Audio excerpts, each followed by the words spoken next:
C'est le grand moment. L'heure tant attendue de la réouverture a sonné pour les musées. En Savoie, le réseau départemental Entrelacs en compte 35.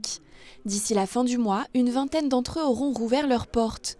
À Albertville, les équipes de la Maison des Jeux et du Musée d'Art et d'Histoire sont impatientes de recevoir à nouveau les visiteurs. Il n'y a pas du tout d'appréhension, il y a juste une grande hâte et un plaisir en fait de partager, de faire découvrir l'espace, mais plus largement l'histoire des Jeux et du territoire. C'est un sentiment assez mêlé de soulagement, de joie, d'enthousiasme.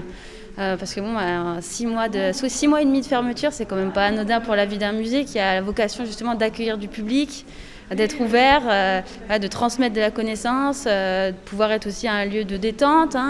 Avant de retrouver le public, il a fallu préparer cette réouverture et les équipes n'ont pas chômé. Pendant toute cette période de confinement, on a eu l'impression d'avoir des musées en sommeil, mais pas du tout. Au contraire, les équipes se sont activées pour préparer des programmes d'animation qui vont embellir cet été 2021. Des nouvelles scénographies aussi sur certains sites. Le Tremplin 92 fait partie de ceux qui proposent justement une nouvelle scénographie.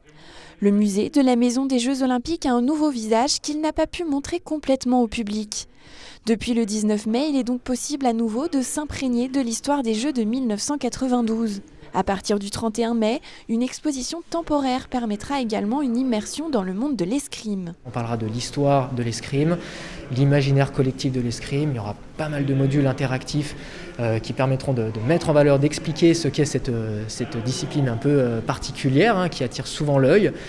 On aura des objets de belles valeurs patrimoniales, notamment la Coupe Gravelotte. C'est la première récompense olympique française remportée aux JO d'Athènes en 1896, qui a donc été remis au sportif Henri-Eugène Gravelotte, remis par le roi de Grèce. Le musée du Créchérel à Ugine, habituellement fermé en hiver, rouvrira pour sa part le 12 juin avec son exposition permanente et une exposition temporaire sur les objets des pompiers d'autrefois. On a l'Union départementale des pompiers qui nous prête des objets.